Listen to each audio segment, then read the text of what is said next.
Kontrobersyal ang star-studded na FAMAS Awards 2024 kung saan nanalo sina Catherine Bernardo, Piolo Pascual at Alfred Vargas. Usap-usapan din na naitsapwera umano ang batikang aktres na si Eva Darren. Inimbitahan siya para maging presenter pero hindi naman siya nakasampa sa entablado. Nasa frontline ng balitang yan si MJ Marfori.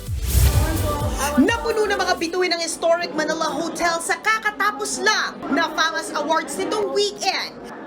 Isa sa mga big winner ang multi-awarded actress na si Catherine Bernardo na sa wakas ay nakakuha na ng FAMAS para sa pelikula nila ni Dolly De Leon na A Very Good Girl.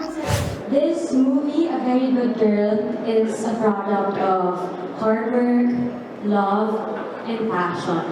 So maraming salamat sa lahat ng sumuporta, sa lahat ng nagbigay ng oras, at sa lahat ng nagmahal sa pelikula namin. Sana sa lahat ng mercy at feeling sa mundo, sana nabigyan ko kayo lahat ng boses.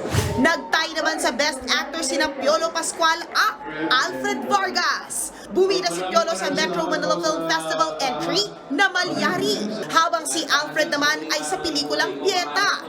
Kasama ang panalo ni Piolo. May 6 na FAMAS trophies ang Malyari, kabilang ang Best Production Design at Best Visual Effects. Kwalidad para sa lahat. Nanalo namang Best Cinematography at Best Musical Score ang Gumburza na pinagbidahan ni na Enchong D, Dante Rivero at Cedric Juan. Hindi ba tayong lahat ay... Pero ano to?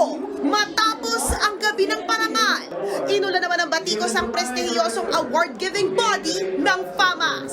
Ang pamilya kasi ng batikang aktres na si Eva Darren may pa-call out sa umano'y pagiging unprofessional at di paggalang ng FAMAS sa aktres. Sa post ng anak ni Eva na si Fernando de la Peña, kinuwento niya na dapat ay isang kanyang ina sa mga award presenters kagabi. Yun nga lang, nagulat na lang sila nang umakyat na ang dapat sana'y partner niyang presenter na si Tirso Cruz III. Pero hindi si Eva. Sa halip, isang upcoming young singer ang nakasama ni Tirso. Sabi pa ni Fernando, hindi dapat ito ginagawa ng FAMAS sa isang icon ng Philippine cinema. Aniya, and I quote, "It is rude. It is disrespectful. It is unethical. It is unprofessional to say the very least." Agad namang humingi ng paumanhin ng FAMAS sa nangyari. Paliwanag ng FAMAS, dahil sa sobrang dami ng tao sa venue, hindi agad nahanap ng production team si Eva. Aminado naman ang FAMAS na may pagkukulang sila. Diin nila, hindi ito sinadya. Naiintindihan naman nilang hindi sapat ang basta sorry lang. Kaya naman handa ang FAMAS board na personal na bumisita kay Eva, makipag-ayos at muling mabuo ang tiwala ng aktres sa pamunuan ng FAMAS. Nagbabalita mula sa Frontline, MJ Marfori, News 5. Mga kapatid, ito po ang inyong K-Alaman Queen, Kalad Karen. Always remember na ang K-Alaman ay K-Yamanan.